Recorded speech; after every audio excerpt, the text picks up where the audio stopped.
As a young boy, I didn't know John. Okay. I don't know where these pictures came from. The princess. Oh, come on in. More about the princess later. She's right here in front.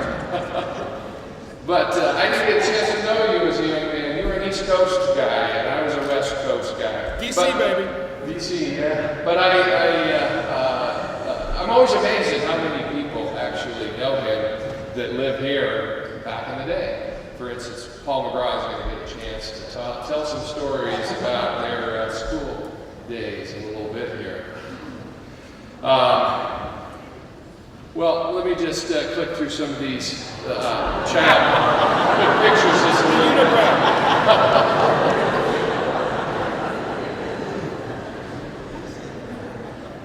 You're going to be feeling like this in just a little bit here, probably like, oh my goodness, what did I get myself into? But as a... that wasn't to the princess. That was the first one. As a college student, he met the girl of his dreams. And, back in the day, and that was in my day too, when you met the girl of your dreams, you just up and married her because you don't want her to get away. I did the same thing. My bride, sitting right down here in front, wave to me, sweetie. My bride and I were married while we were still in college. John did the same. You can tell here he's playing the part of the runaway groom here. He's not really quite so sure about this. But let me tell you, when you look that good in a white tux, you just got to put it on and go to church and get married. Well, soon he and his wife, they got together and it was just like rabbits. Beautiful children just started popping out. And now he has grandchildren. That's right. 3 kids by the age of 25. Now I got 2 grandbabies and a 3rd one on the way, baby. All good. So he's enjoying that. I'll get back to the rabbit thing a little bit later, though. After graduation, he worked his way out into industry and worked for corporate America, Fortune 500 company. Spent some time in various capacities, working his way through management. But the call of education came along eventually. By the way, that is a tremendous beard, isn't it? Why are you denying this? I played with it too much. You denied it? Yeah. Okay. So he worked his way into education and spent some time at the State University of New York system, and eventually we got lucky and got him to come to PUC when he decided he wanted to do Christian education. And PUC was the lottery winner with John Nunes. By the way, if you ever need a listening ear, you need someone to talk to, you need some advice, you need someone to pray with you, John's always standing there in his door ready to welcome you into his office, just like that.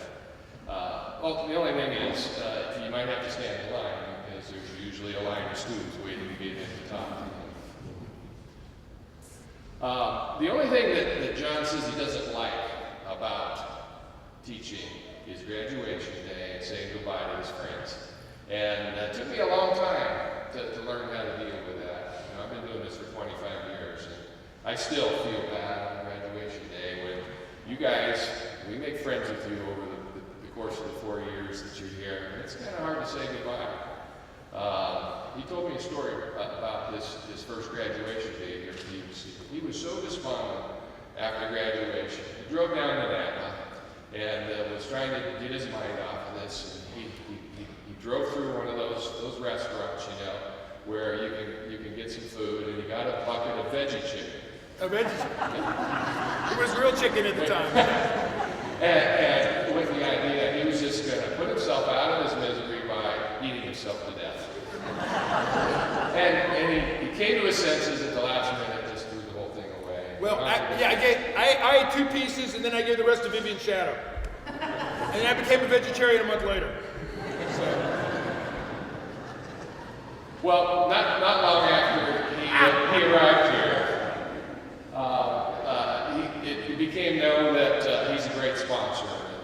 senior class picked up on this right away and brought him up as a senior sponsor, and he has been a senior sponsor ever since. And you seniors have grown to appreciate him as such. There's two beloved things in his life. And the first is his wife, Berenice. Berenice's right sitting up here in front. Stand up. Yeah, stand up. See how much better looking I am?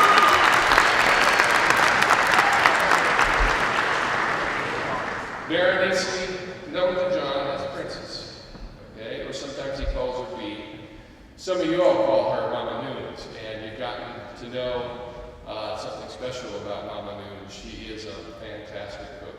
She went to cooking school right here in the Napa Valley after they arrived, and a lot of you have gotten to enjoy her cooking. But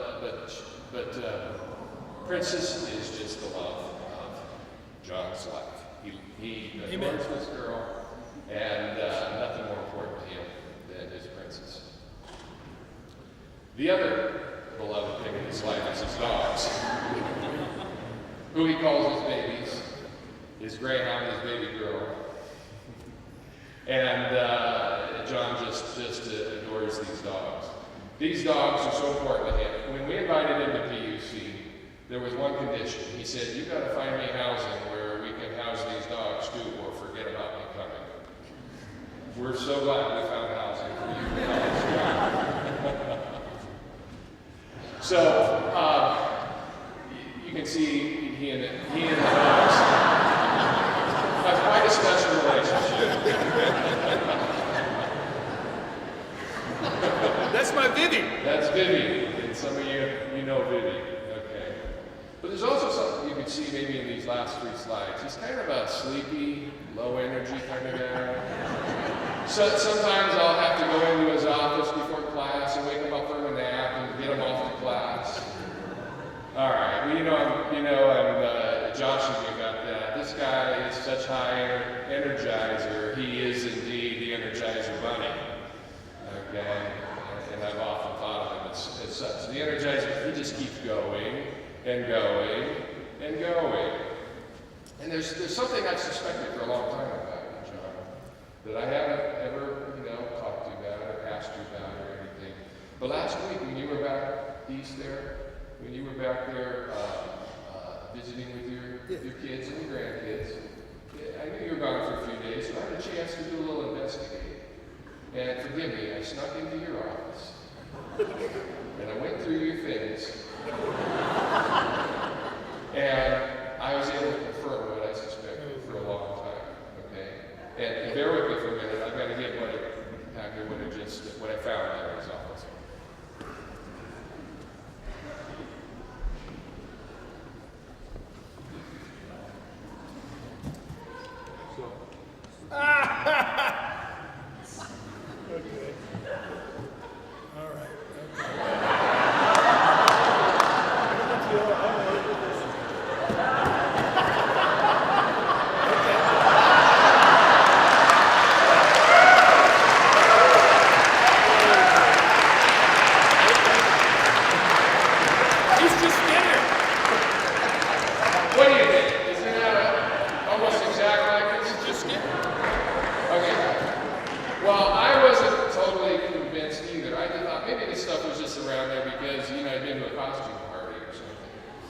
So I decided to further investigate. So I go onto the internet, and I go onto Google, and you know how you can type into Google a question and you get the answer? But look who I'm asking. You guys get your homework answers off Google. Shame on you, brother. Shame on you. Okay. But anyway, so I type into Google, what does the Energizer Bunny look like without his dark glasses on? Okay, so you gotta take the dark. Okay, I want to take the. Okay. You gotta take those back off. Okay. And that's what I get. Are you convinced now? Okay. Well, I just want to say to you, John, your energy, we appreciate it so much. We just want you to keep going and going and going. Okay. And remember one thing, John. I love you, buddy. Buddy.